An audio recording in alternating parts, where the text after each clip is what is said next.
Assalamualaikum warahmatullahi wabarakatuh. Selamat malam Kak Gilang, selamat malam Kak Dian. Bagaimana kabarnya malam hari ini? Alhamdulillah baik. Baik ya Kak Dian. Kak Gilang sehat? Alhamdulillah sehat. Oke, baik Kak. Terima kasih sebelumnya. Selamat datang di Kulzoom, belajar komposisi online, khusus buat teman-teman di batch ke-8. Ini sebuah fasilitas untuk teman-teman yang bersemangat ingin belajar memilah dan mengolah sisa bahan organiknya setelah kita menjalani proses kuluap selama 7 hari, plus prakteknya dan sharing dari teman-teman yang sudah praktek. Mari kita bungkus dulu cerita hari ini di dalam momen Kulzoom ini. Mudah-mudahan bisa menjadi tambahan informasi yang bermanfaat dan buat teman-teman yang menyimak rekamannya nanti slide-nya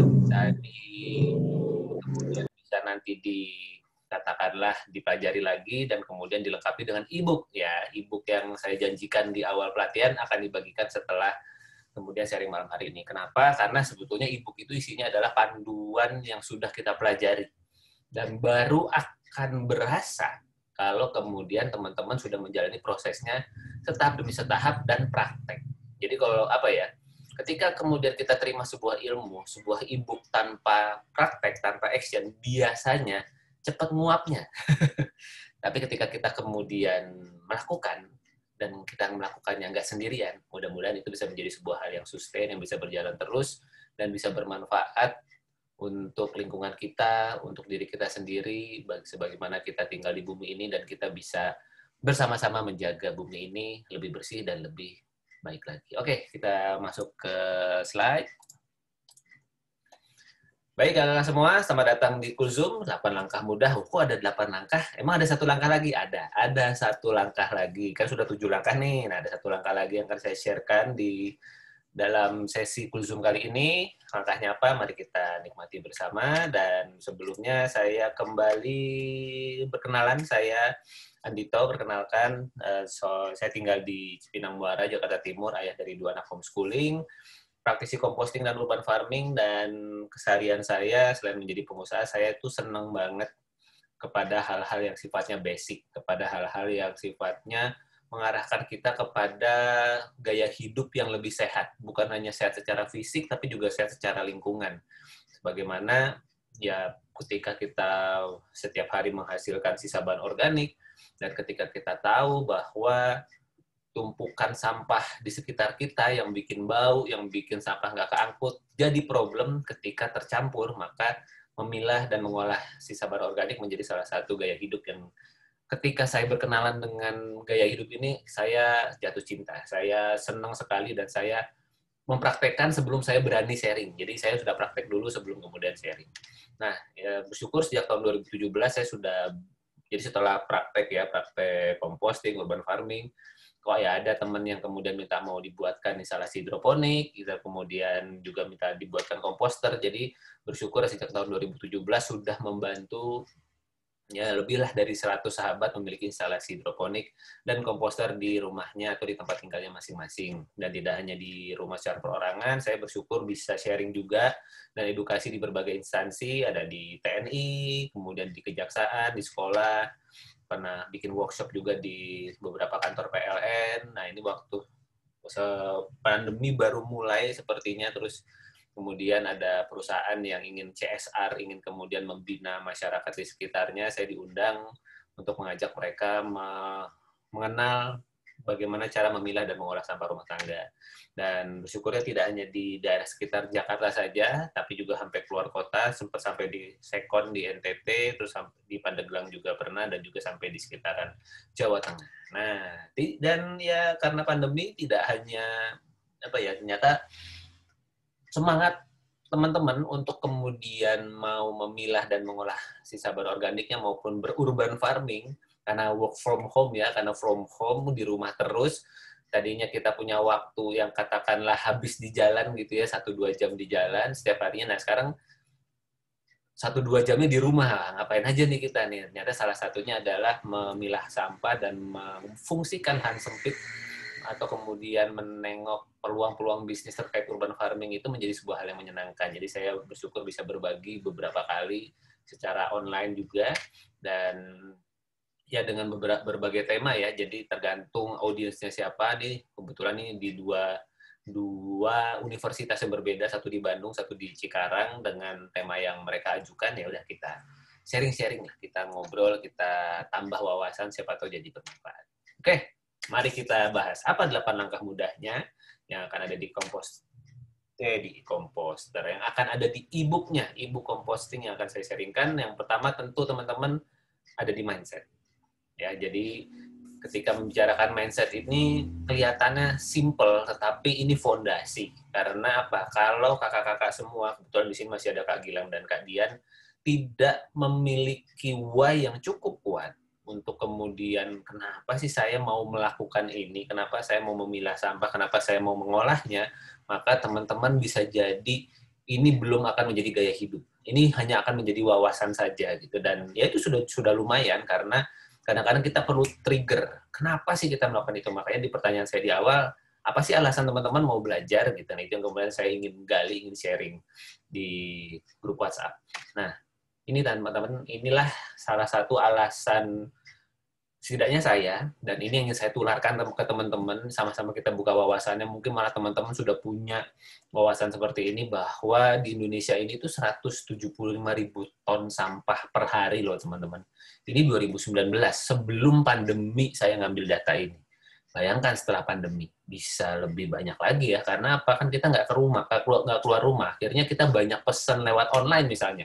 Seberapa banyak tuh sampah yang kemudian bertambah, sampah plastik, sampah kardus, sampah sisa makanannya, dan sebagainya. Nah, kalau kita pola persampahannya terus begitu, dumping artinya apa ya, yang organik dan organiknya tercampur, maka makin lama kemampuan TPS dan TPM semakin lama semakin menipis. Dan kalau saya boleh tahu, Kak Dian, Bekasinya di mana ya, Kak Dian?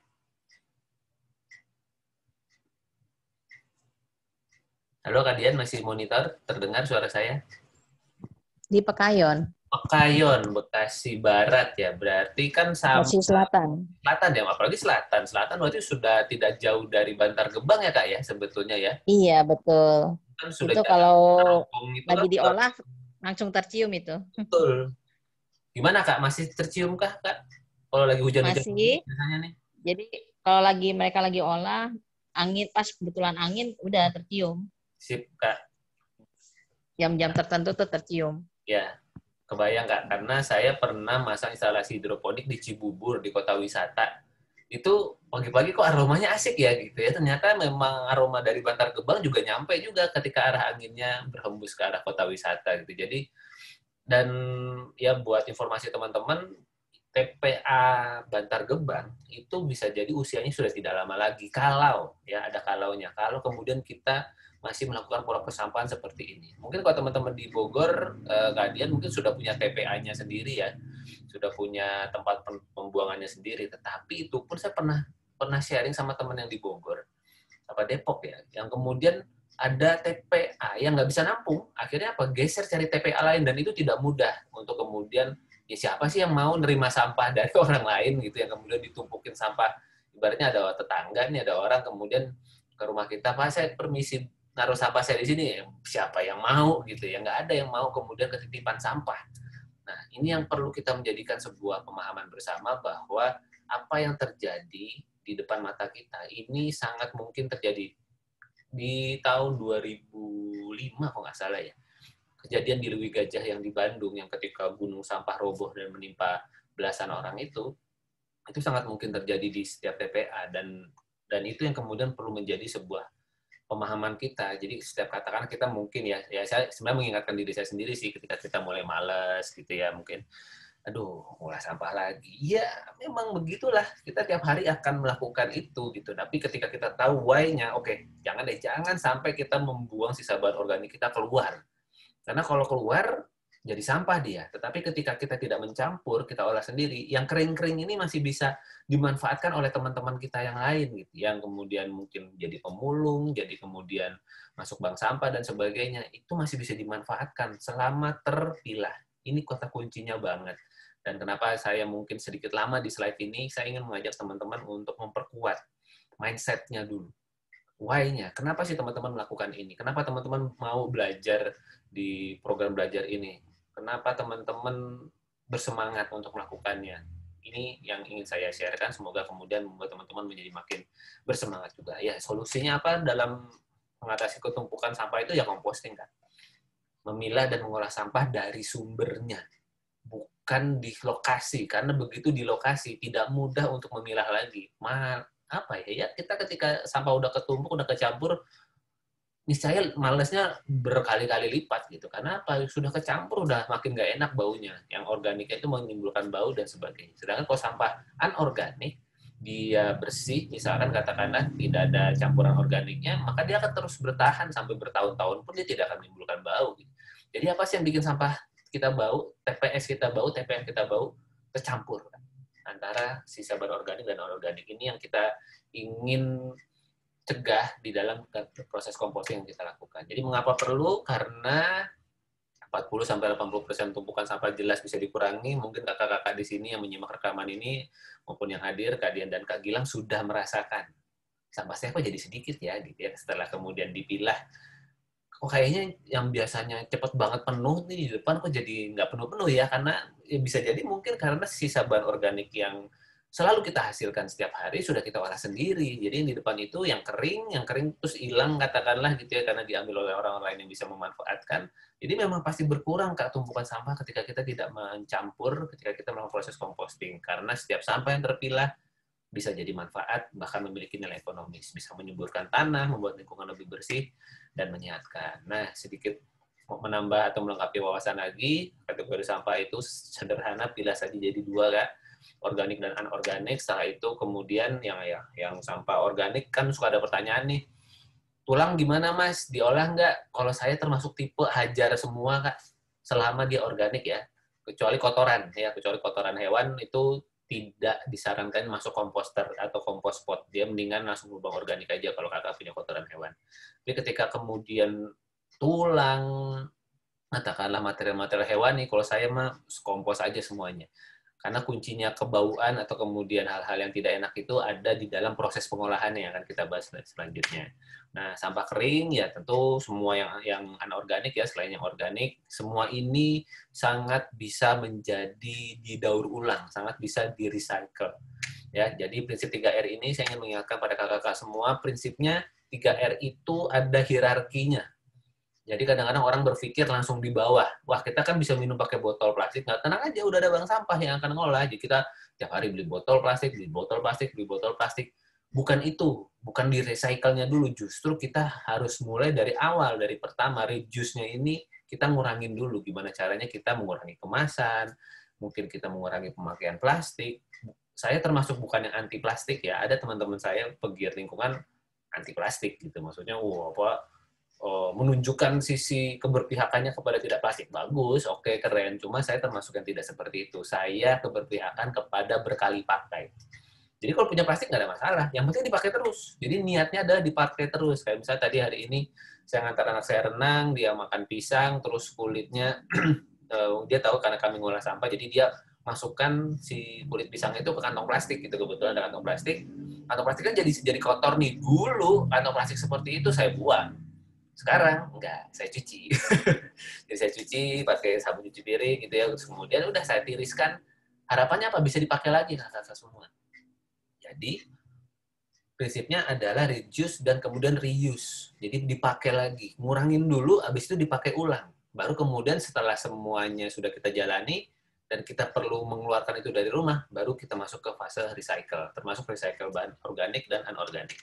Nah, jadi karena setelah sampah kering dipilah, kita bisa melakukan banyak hal, bisa dipakai lagi buat anak berkreasi, ke bank sampah, berikan ke pemulung, ke penampungan, dan sebagainya. Nah, di waktu sebelum pandemi, ketika bank sampah di dekat rumah saya aktif, saya agak rutin untuk ke sana. Untuk kemudian ya nggak rutin-rutin banget ya, maksudnya artinya mungkin bisa 2 atau 3 bulan sekali, ketika sampahnya memang banyak, baru saya ke sana. Dan sekarang teman-teman sudah ada banyak, sudah mulai bermunculan aplikasi pendukung gerakan minim sampah. Siklus ini yang mungkin saya udah pernah share belum ya di grup batch 8, saya pernah isi ulang pakai siklus ini yang kemudian dia material-material curah seperti minyak goreng, sabun cuci piring dan sebagainya itu bisa diisi ulang ke rumah. Jadi mereka bawa bonggolan besar, bawa jerigen segala macam, saya udah tinggal nyiapin botolnya aja gitu.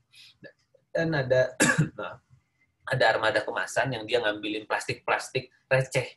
Saset-saset itu kalau kita kumpulin jadi satu, katakanlah satu karung dan sebagainya, itu diambil sama teman-teman armada kemasan. Duitin bahkan katanya, kemarin saya sharing, Duitin bisa ngambil popok bahkan, ya popok bayi yang kemudian tidak ada kotoran pupnya itu bisa diambil sama teman-teman Duitin. Jadi masing-masing aplikasi ini, dan saya punya keyakinan akan banyak aplikasi yang mendukung seperti ini. Ada juga apa ya, tentang minyak jelantah, khusus mengambil minyak jelantah juga ada. Jadi mulai bermunculan dan semakin memperkuat atau mempermudah kita yang sudah mulai memilah sampah anorganik untuk bisa terserap kepada pihak-pihak yang bisa mengolahnya lagi menjadi hal-hal yang bermanfaat. Asik ya, kakak-kakak semua, kita sudah ada di era itu. Jadi yuk kita mulai memilah sampah kita. Nah, sudah tahu ya, pulau kedua kita adalah siapkan 2 tempat sampah. Dan terima kasih buat teman-teman yang sudah setoran fotonya.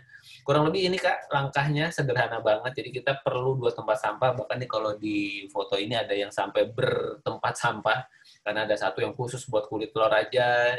Terus kemudian ada yang dicampur semuanya, nggak ada masalah. Yang penting tempat sampah organiknya, saya harapkan adalah tempat sampah yang tidak berongga. Yang biru tuh contohnya ya, tempat sampah berongga sehingga perlu kita alasin plastik lagi. Jadi pastikan tempat sampah tidak berongga dan kemudian bisa kita cuci lagi. Jadi tempat sampahnya terus bisa kita pakai sampai kapanpun, sampai dia jebol, sampai dia rusak, baru kemudian kita ganti yang baru. Tetapi kita tidak menggunakan alas plastik dengan tujuan apa ya, supaya kita nggak nyuci. Hati-hati tuh ya, karena nanti kita malah jadi nambah sampah lagi. Jadi usahakan tidak menggunakan alas plastik ketika kemudian kita memilah sampah organik di sana. Nah, langkah ketiga tentukan metode composting. Terima kasih teman-teman yang sudah berbagi. Ada yang merencanakan kompos pot, ada yang sudah melakukan ekoenzim, ada yang kemudian menggunakan komposter. Terima kasih teman-teman semua, apapun metodenya itu akan membantu kita. Karena kita perlu tahu dulu mau diapain nih sampahnya sebelum kita mulai milah sampah. Karena kebanyakan orang, oke kita pilah, begitu udah pilah, terus diapain ya? Nah itu, jadi kita tentukan dulu ya, sampah yang mau kita pilah akan berujung atau akan kita olah dengan cara seperti apa. Nah, metode-metode composting yang sudah saya sharingkan, ada lubang organik, ada biopori, komposter, kompos pot, dan ekoenzim. Ini 5 metode yang saya pahami dan saya lakukan. Jadi yang metode lain mungkin ada keranjang takakura dan sebagainya, ada vermicompost dan sebagainya. Kebetulan saya tidak mempraktekkan itu. Teman-teman bisa googling, sebetulnya bisa cari metode yang paling sesuai, tapi saya mengambil metode-metode ini karena ini yang paling amat sangat fleksibel, visible, bisa kita lakukan kapan saja. Selamat datang Kak Dwi Ratna, terima kasih sudah ikut hadir. Kita langsung ikutin aja ya Kak prosesnya, nanti yang sudah berlalu Kakak bisa simak di rekamannya untuk melengkapi. Oke, langkah keempat kita bikin mold ya teman-teman, menggunakan air beras dan gula, dan inilah yang kemudian akan membuat proses composting kita menjadi jauh lebih cepat. Karena apa? Karena kita memberikan bakteri, sehingga jadi apa ya, namanya ngompos bahan organik itu udah pasti ada baunya, udah pasti ada busuknya, udah pasti akan ada belatungnya. Tetapi semua proses itu bisa kita percepat dengan menghadirkan bakteri-bakteri atau mikroba pengolahnya. Jadi chefnya atau pemasaknya atau kokinya ini kita perbanyak, sehingga kemudian bahan-bahan yang bisa diolah, kan sisa bahan organik ini bahan yang bisa diolah, ini bisa kemudian lebih cepat terolah, sehingga kemudian bisa kita proses composting itu jadi nggak usah lama-lama lah, kurang lebih seperti itu. Nah, yang kelima adalah menyiapkan penggembur, teman-teman. Kebetulan di grup cuma ada satu nih yang nyetorin penggembur, nggak apa-apa. Tapi intinya adalah teman-teman cari material organik yang mudah menyerap air. Ya, yang saya rekomendasikan tentu serbuk gergaji, abu gosok, dan kebetulan gambar daun yang ada di foto ini sebetulnya daun yang tidak terlalu kering. Artinya apa? Coba deh teman-teman bayangkan, kalau ini diremes kira-kira bakal hancur nggak? Nah, biasanya tidak nih kayaknya ya, kalau lihat dari teksturnya masih ada yang masih hijau, maka bisa jadi daun ini belum masuk kategori penggembur. Tetapi dia adalah sisa bahan organik atau dia sampah organik. Jadi bukannya mengurangi kelembapan, tetapi dia menambah volume sampah. Nah, itu 2 hal yang berbeda ya teman-teman ya. Jadi pastikan kalau memang daun kering, daunnya teman-teman itu kalau diremes hancur, bahkan bisa jadi kayak serbuk seperti itu. Nah, itu tandanya sudah bisa jadi penggembur. Kalau belum, bisa jadi dia malah menambah volume sampah Anda. Oke, yang keenam, mencacah sampah. Nah, Kenapa mencacah ini menjadi sebuah hal yang sangat penting? Karena ketika kita mencacah, maka proses composting akan jauh lebih cepat, akan jauh lebih efisien, akan jauh lebih menyenangkan. Ya mungkin ada butuh waktu sedikit di depan untuk mencacahnya, tetapi hasilnya akan lebih sangat membahagiakan teman-teman. Karena hasil akhirnya kan kita ingin dapat pupuk organik. Pupuk organik itu kalau teksturnya bagus, rata, itu jauh lebih menyenangkan ketimbang dia banyak yang panjang-panjang dan sebagainya. Secara prinsip, pastikan teman-teman ya nggak usah terlalu rata juga sih, maksudnya nggak usah terlalu halus juga. Rata-rata saya ambil ukuran 3-5 cm lah per potong, itu sudah sangat lumayan banget. Seperti misalnya nih, batang-batang serainya kan panjang-panjang, itu kalau nggak dipotong maka jadi merepotkan. Atau misalnya daun pisang, bekas bungkus tempe, itu kalau tidak kita rajang-rajang, tidak kita potong-potong kecil, maka dia nanti bisa jadi akan memenuhi kompos kita ya, komposter kita, mau kompos pot ataupun metode-metode yang lain. Nah, langkah ke-7 saatnya composting. Terima kasih buat teman-teman yang sudah menyetorkan, dan ya memang kebetulan sampai Kulzum ini diadakan baru Kak Malika dari Pasuruan yang kemudian sharing tentang proses ngomposnya. Kita applause dulu deh buat Kak Malika.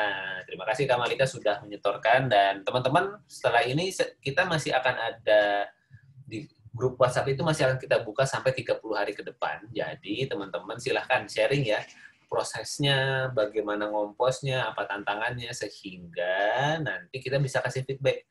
Mumpung kita masih berada di grup yang sama. Karena kan ya kita grupnya tidak akan terus bertahan lama, jadi hanya waktu 30 hari ke depan. Jadi silahkan teman-teman manfaatkan untuk berbagi apa yang sedang terjadi di proses komposnya. Nah, kalau saya boleh kasih komentar sedikit dari apa yang Kak Malika sudah lakukan, ini betul, maksudnya sudah betul proses kompos potnya, hanya saja ada ini nih, ada sekam bakar yang kemudian dia menutupi pot. Jadi sebetulnya tidak perlu seperti itu ya Kak Malika, kalau mungkin nanti menyaksikan rekaman ini, sebagaimana sudah saya sampaikan di grup juga, bahwa fungsi sekam bakar ini adalah dia penggembur. Jadi dia dicampurkan ke bahan organiknya, lalu ditutupnya sama tanah lagi. Begitu ya, Kak. Jadi bukan ditutup dengan dengan sekam bakarnya baru ditutup. Walaupun kemudian bisa-bisa saja sih seperti itu. Hanya saja kalau dilihat dari kefungsiannya nanti mungkin justru sekam bakar ini dia tidak mengompos. Justru yang mengompos itu kan kita butuh tanah buat ngompos apa yang ada di dalam kompos pot. Jadi saran saya posisinya sekam bakar yang di poin ke-7 itu diganti sama tanah aja Kak langsung. Sekam bakar itu justru diaduk-aduk dulu di antara sisa bahan organik, baru ditutup tanah lagi. Begitu ya Kak Malika ya, dan teman-teman semua yang mau mempraktekkan kompos pot. Oke, sahabat semua, saya ingin sharing sedikit journey saya atau perjalanan saya melakukan composting. Diawali di tahun 2014, waktu itu mentor saya Mbak Wildaryanti datang ke rumah untuk kemudian membawakan sebuah komposter saat saya menyampaikan ke kakak saya yang pakai baju merah itu bahwa saya tuh lagi gelisah gitu ya dengan melihat kondisi tempat sampah saya di depan. Dan kemudian beliau cerita bahwa sisa bahan organik bisa diolah loh, dan dia punya teman namanya Mbak Wildaryanti ini, kebetulan beliau temannya gitu pernah satu panggung di ada sebuah acara award gitu oleh sebuah majalah kasih award ke kakak saya dan ke Mbak Wildaryanti, dan kemudian mereka bersahabat. Datanglah beliau ke rumah, langsung kemudian praktek. Udah tuh lihat tuh teman-teman, ngomposnya ya nggak pakai sarung tangan gitu ya, maksudnya ya dengan posisi dengan tetap dandan gitu. Kalau teman-teman nanti buka Facebooknya Mbak Wildaryanti atau follow Instagramnya, ya Mbak Wildaryanti begitu, pakai dandan, lipstikan lah, apa segala macam. Hanya ingin menunjukkan bahwa ngurusin sampah itu nggak harus dekil kok. Tetap bisa modis, tetap dandan gitu ya. Maksudnya Mbak Wilda itu masih mau ngasih tunjuk seperti itu, bahwa sisa bahan organik itu tidak harus membuat kita menjadi kotor. Justru ya tetap sebagaimana diri kita aja gitu. Karena sisa bahan organik akan mudah diolah kalau kita melakukannya dengan cara segar dan tetap fresh gitu ya. Nah, akhirnya di situ saya kemudian mulai coba praktek, saya mulai coba cacah sampah. Ini dulu waktu masih rajin pakai pisau dan talenan, sekarang sih udah lebih pakai gunting merah hitam, itu favorit saya. Dan kemudian waktu itu mikrobanya juga diperkenalkannya, mikroba bentuk bubuk, bentuk serbuk, yang kemudian dicampurkan air, terus diberikan secara bertahap, dan ternyata makin ke sini, ternyata kita bisa pakai yang lebih simple, tanpa harus beli lagi mikrobanya, karena kita sudah punya otomatis buat teman-teman yang makan nasi ya, kecuali udah ada nggak makan nasi, kita bisa mengolahnya dari kulit buah-buahan misalnya, atau kemudian kulitnya kunyit dan sebagainya, kita bisa bikin mol dari itu juga. Dan penggembur juga tentu waktu itu juga dibawakan dalam bentuk serbuk, mirip abu gosok, tapi katanya ada kandungan serbuk dari abu gunung berapi atau apa gitu, dan kemudian sangat enak banget buat mengambil kelembapan di dalam sisa bahan organik saya, dan akhirnya makin kesini saya pakainya serbuk gergaji aja karena itu yang paling dekat, yang lebih mudah. Dan kemudian udah masukkan ke komposter, bisa dipanen dalam waktu 10 sampai 14 hari. Namun karena saya pakai komposter yang ada pintu sampingnya, maka dia baru dipanen setelah sampahnya penuh, baru kemudian saya ambil. Nah, kemudian saya dapat apa dari hasil komposter? Saya dapat pupuk cairnya kemudian bisa langsung saya aplikasikan, dan kemudian ini pupuk padatnya ketika panen saya ambil dari samping, kemudian waktu masih rajin saya ayak dulu, kalau sekarang sih udah langsung pakai aja sesuai dengan kebutuhan. Dan nah ini yang terakhir teman-teman, metode ekoenzim ini senang banget saya karena apa ya? Ya memang sedikit ribet dalam artian karena kita perlu menyediakan gula merah, kalau bisa ada timbangan digital supaya kemudian ukuran 1:3:10 ini bisa terpenuhi, dan di komposnya lama gitu ya, di fermentasinya sampai 3 bulan, harus kita buka tutup secara berkala, kalau nggak ntar meledak gitu ya, kaget seperti kita bikin mol seperti itu, dan hasilnya sangat cakep banget. Ekoenzim itu betul-betul sangat berfungsi banyak hal gitu ya. Saya bisa pakai buat bersih-bersih, buat merendam sayuran supaya lebih mengurangi potensi pestisida, untuk kemudian ya hal-hal yang terkait dengan kebersihan sih, karena si ekoenzim ini, dan bisa jadi POC juga. Oke, teman-teman, nah ini langkah ke-8-nya. Langkah ke-8-nya sebetulnya teman-teman ngulangin. Prosesnya dari awal lagi, dari nomor langkah ke-2 sampai langkah ke-7. Ulangi seperti itu terus, begitu sampai langkah ke-8, ya ulangi lagi yang kedua ke-7, terus seperti itu, sampai kemudian teman-teman semua semakin menikmati dan merasakan hasilnya bagaimana composting ini adalah sebuah hal yang memang teman-teman nikmati, dan ini adalah bagian dari upaya kita berbuat baik terhadap tempat tinggal kita.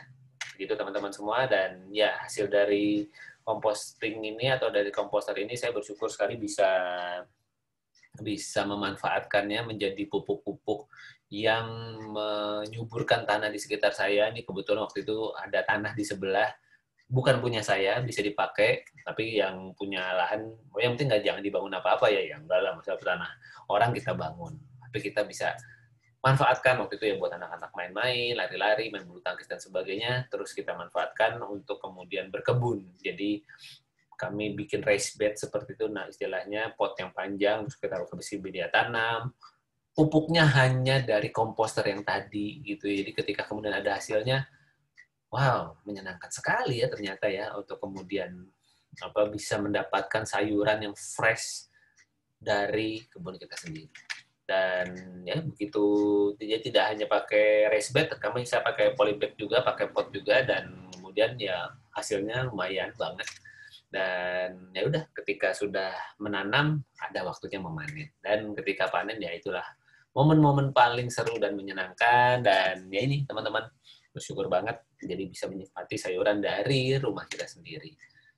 Jadi sahabat semua, melakukan composting itu bukan hanya sekedar mengolah sampah, tetapi sesungguhnya untuk masa depan bumi kita. Dan saya selalu percaya bahwa ini adalah sebuah gerakan, ini adalah sebuah hal yang ibaratnya begini, saat ini kita berempat ya teman-teman ya, ada Kak Gilang, Kak Dian, dan Kak Dwi. Kita ada di pertemuan ini bukan kebetulan. Ini semua sudah merupakan skenario dari Tuhan Yang Maha Esa, Allah Subhanahu wa Ta'ala, sehingga kita bisa hadir bersama di forum ini, dan juga kepada teman-teman yang di grup WhatsApp yang sedang menyaksikan rekaman ini bukan sebuah kebetulan. Ini adalah sebuah rencana dari Tuhan bersama semestanya untuk menjadikan kita sebagai bagian dari orang-orang yang peduli terhadap sisa bahan organik kita. Karena apa? Karena kalau kita mau mewariskan sebuah bumi yang baik, maka kita perlu melakukan aksinya saat ini juga, hari ini juga. Dan terima kasih teman-teman loh untuk kemudian meluangkan waktunya, energinya, dananya untuk kemudian hadir di program belajar composting online ini, harapannya adalah semoga kita bisa mewariskan. Kan hidup kita nggak lama ya, Kak Gilang ya, Kak Dian ya, Kak Dwi. Paling berapa sih? Ya dikasih 100 tahun itu udah rezeki banget. Pengennya sih 100 tahun sehat ya, 100 tahun yang kemudian kita masih bisa berpikir, bisa berbagi, bisa bergerak, bisa sehat dan sebagainya. Dan setelah itu, jatah bumi buat siapa? Jatah bumi adalah buat orang-orang setelah kita, buat anak keturunan kita, buat orang lain, kakak-kakak semua. Nah, apa yang mau kita tinggalkan kepada mereka? Apakah kita mau meninggalkan sampah, bumi yang kotor, atau kita mau meninggalkan bumi yang lebih baik? Kak Asni sudah bergabung. Kak Asni nanti tinggal saksikan rekamannya ya, Kak, di sesi pertama ini, karena sebentar lagi sesi pertama akan berakhir, kita akan masuk ke sesi kedua, tempat kita ngobrol-ngobrol. Jadi, teman-teman, kalau ada yang mau ditanyakan, kalau kemudian nanti katakanlah ada yang mau ditanyakan dan grup WhatsApp sudah berakhir dalam waktu 30 hari ke depan, silahkan, saya tersedia. Mudah-mudahan kita sama-sama saling mendoakan, kita semua diberikan umur panjang sehingga punya kesempatan untuk selalu berbuat baik, salah satunya melakukan proses composting. Kalau ada yang mau ditanyakan mengenai hal-hal terkait dengan urban farming, composting, silakan. Saya punya stay di media-media sosial ini, dan silakan langsung dihubungi saja kalau ada hal-hal yang mau ditanyakan atau dikonsultasikan. Oke, saatnya kita sharing dan diskusi, dan terima kasih, semoga bermanfaat. Oke, teman-teman, setelah ini kita akan ngobrol-ngobrol, kita akan sharing-sharing mengenai prosesnya teman-teman. Kebetulan di sini sudah bergabung Kak Dwi. Kak Dwi ini dari mana? Sebentar saya cek dulu ya.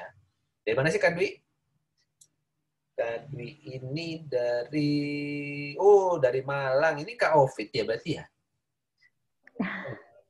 Iya, dari Malang. Benar, Kak Ovi ya berarti ya ini ya? Oh, oke, sip. Kak Ovi berarti dari Malang, sama ada Kak Asni. Kak Asni ini dari Jakarta. Jakarta di mana Kak Asni? Jakarta Selatan. Jakarta Selatan. Oke, berarti termasuk yang kehujanan sore ini ya. Oke, kehujanan rendah untuk kemudian tanaman-tanaman di luar sana yang kemudian selama ini nggak kesiram sama manusia atau sama makhluk lain, sehingga rezekinya mereka dapat hujan dari langit. Baik kakak-kakak semua, sesi pertama akan... udah nggak dingin, tergantung atau kenapa nggak dingin ya? Mudah-mudahan bukan karena sedang demam, nggak dingin. Tapi mudah-mudahan tetap sejuk, tetap menyenangkan, karena saya pernah tinggal di Malang mungkin sebulan lah. Itu di sekitar Jalan Ijen situ, Kak Ovi. Tinggal di sana, terus kemudian ya ada aktivitas di sana, dan ya waktu itu sih Malang dingin. Nggak tahu di sekarang, berarti mungkin udah nggak dingin ya. Lagi polusi. Ya, wah udah mulai jadi kayak Jakarta dong.